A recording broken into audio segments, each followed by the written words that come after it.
अरवल से जो एक आग सुलझी थी, जो बीजेपी के बड़े और कद्दावर नेता और जो मंत्री हैं, केंद्र में कपड़ा मंत्री हैं, जिनके द्वारा एक बयान दिए गए थे कि हमें हरामखोरों की वोट नहीं चाहिए। जो किसी के उपकार को ना उपकार माने उसको नमक हराम क्या बोलते हैं। जो किसी का उपकार न माने ऐसे लोगों को क्या कहते हैं? हरामखोरों का वोट मौलवी साहब हमें नहीं चाहिए।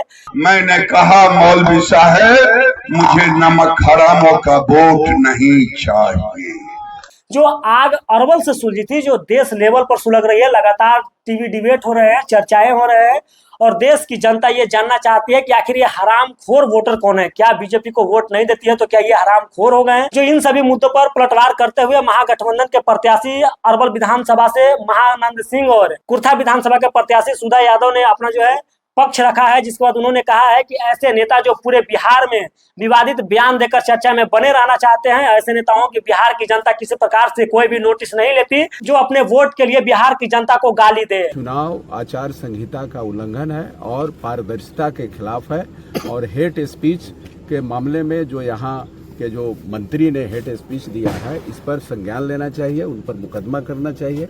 यहाँ दलित, गरीब, अति पिछड़ा से लेकर महादलित से लेकर के सारे लोग जो वोट नहीं दे रहे हैं भाजपा को, पिछले बार से देख रहे हैं कि जो बेरोजगार लोग हैं, यहाँ महिलाएं हैं जो पीड़ित हैं, सावंती ताकतों द्वारा जो पीड़ित किए गए हैं, पुलिस के लाठी खाने वाले लोग हैं, कर्मचारी लोग हैं, वो कैसे इनको वोट देंगे?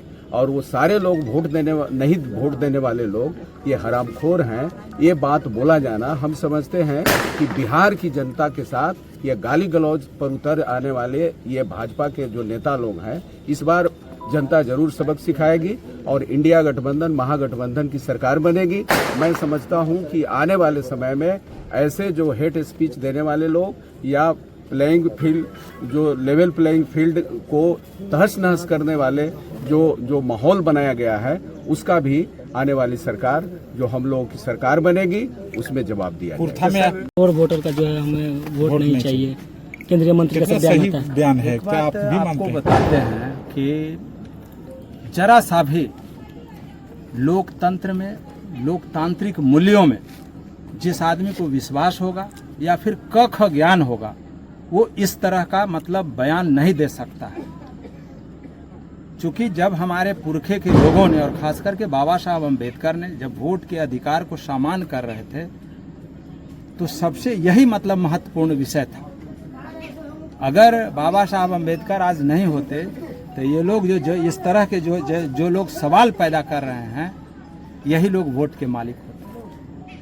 और हम उन तमाम लोगों को जो जिनके लिए बोला गया है, उनका हम हौसला बढ़ाते हैं कि आप ही से सरकार बनता है, आप ही से प्रतिनिधि होता है, आप ही से लोकतंत्र मतलब की रक्षा होती है। इसलिए इन सब बातों को नोटिस नहीं लेना है।